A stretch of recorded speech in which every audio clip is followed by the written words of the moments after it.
할렐루야, 반갑습니다. 5월, 이 푸른 5월에 여러분의 영혼과 가정이 녹음이 짙어지는 것 같이 하늘의 복으로 또 하나님의 충만한 생명으로 가득하기를 바랍니다. 오늘 바이블 스토리 산책 방송은 사도행전 8장 가도록 하겠습니다. 사도행전 8장을 들어가면서 이렇게 시작을 합니다. 사울은 그가 죽음 당함을 마땅히 여기더라. 이것은 7장의 스데반의 죽음을 당연시 했다라는 내용으로 출발을 합니다. 스데반이 죽을 때에 이 사울은 그 곁에 있었고 스데반의 순교의 현장을 그대로 목격을 하게 되죠. 스데반의 순교로 인해서 복음이 예루살렘과 유대를 떠나서 이제 사마리아와 또 에디오피아 그리고 동아시아 지역으로 흩어지게 되는데 가장 큰 수확이라 하면은 그런 이방 전도의 사명을 감당했던 이 사울을 탄생시키는 그런 결과를 가져온 것이 아닐까 생각을 합니다. 이런 사울이 이제 변하여 새 사람 되는 것이 9장에 나오고 있죠. 그 내용은 9장에 가서 한 번 더 살펴보도록 하고요. 오늘은 이 복음이 사마리아와 그리고 에디오피아까지 전거되어지는 그 현장의 모습을 우리가 한번 쫓아가 보도록 하겠습니다. 자, 4절에 보시면 그 흩어진 사람들이 두루 다니며 복음의 말씀을 전할 때 빌립이 사마리아 성에 내려가 그리스도를 백성에게 전파하니 이렇게 나와 있죠. 자, 그러니까 이 빌립을 통해서 스데반과 마찬가지로 빌립도 7 집사 중에 한 사람이었죠. 이 빌립이 사마리아에 가서 복음을 전한다라고 합니다. 그런데 흩어진 사람들이라고 말을 하거든요. 그것은 스데반의 순교가 기독교 성도로서의 최초의 순교인데 스데반이 순교 당할 때에 예루살렘에 있지 않았습니까? 그러니까 예루살렘 교회가 핍박의 본부가 되는 거죠. 스데반을 비롯해서 모든 성도들을 핍박하게 되니까 자연적으로 성도들이 그 핍박을 피해서 흩어지게 됩니다. 사도들은 이방인의 전도보다는 유대인들의 전도를 목적으로 부름받았기 때문에 할 수만 있으면 그 유대 지역, 예루살렘 지역을 떠나지 않았겠지만 그 외의 사람들은 다 뿔뿔이 흩어지는 거예요. 그 흩어진 사람들 중에서 정말 성령이 충만한 사람들을 중심으로 복음이 전해 가는데 그 출발이 오늘 사마리아라는 거죠. 이 사마리아 성에 대해서는 우리가 몇 차례 말씀을 나누던 기억을 가지고 계실 줄 믿습니다. 물론 바이블 스토리 산책 방송을 끝까지 계속적으로 시청하고 계시는 분들의 한정해서 말씀을 드리는 거죠. 자, 오늘 그 스데반의 죽음으로 복음이 이방의 복음이 출발하는 그 출발선상에 있는 사마리아 성에 대해서 한 번 더 새로운 구독자를 위해서 말씀을 드리도록 하겠습니다.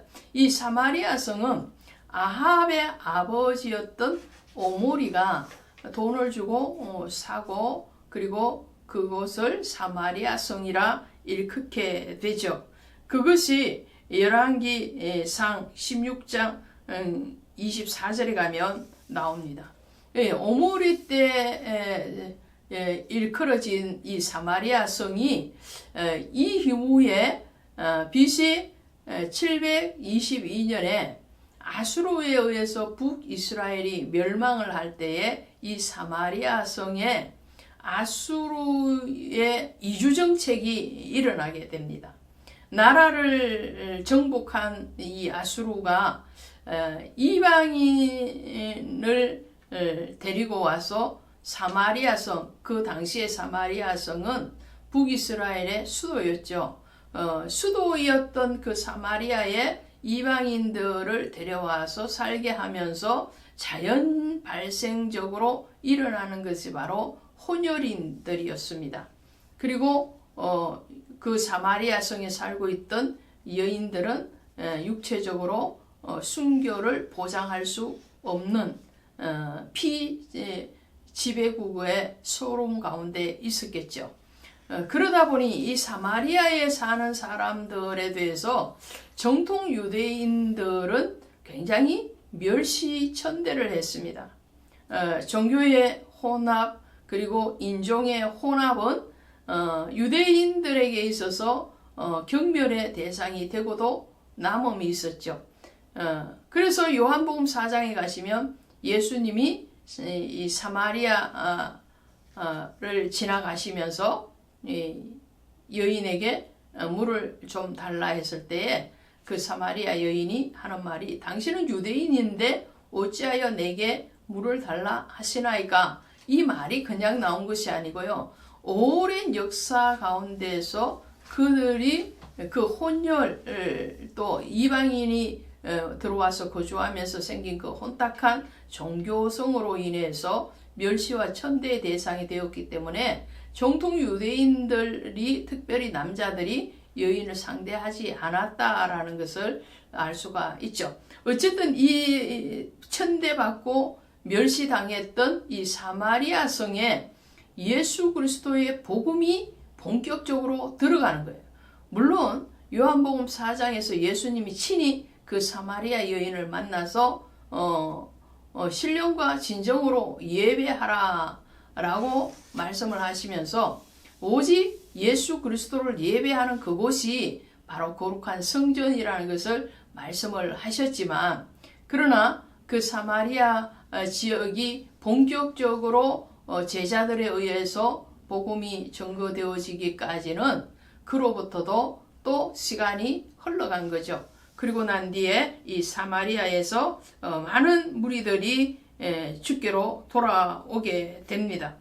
그 돌아올 때에 이 사마리아에 하나님의 말씀을 받았다 함을 듣고 14절에 가시니까 베드로와 요한을 보내매, 그러니까 베드로와 요한을 이 사마리아로 파송을 하는 거죠. 원래 사마리아는 이방 땅이 아니지 않습니까? 남북이 분열되기 이전, 그러니까 다윗과 솔로몬 시대까지만 해도 사마리아는 명실상부한 이스라엘의 영토였습니다. 그리고 거룩한 하나님의 백성이 사는 땅이었죠.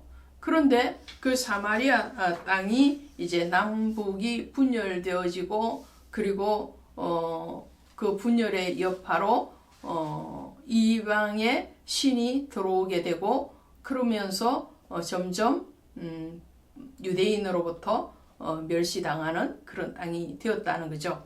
이런 땅에 성도들이 돌아오게 되니까 베드로와 요한을 파송을 하는 거죠.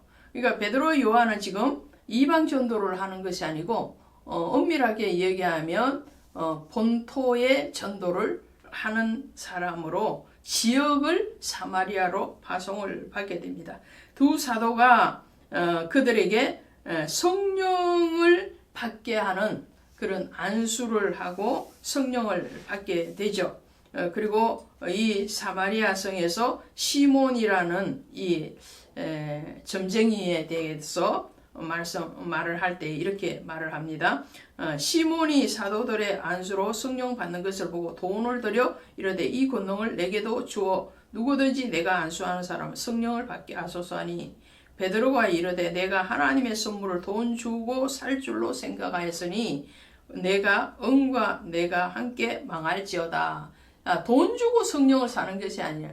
그래서 우리 어린이 복음성가에 이런 게 나오잖아요. 돈으로도 못 가요.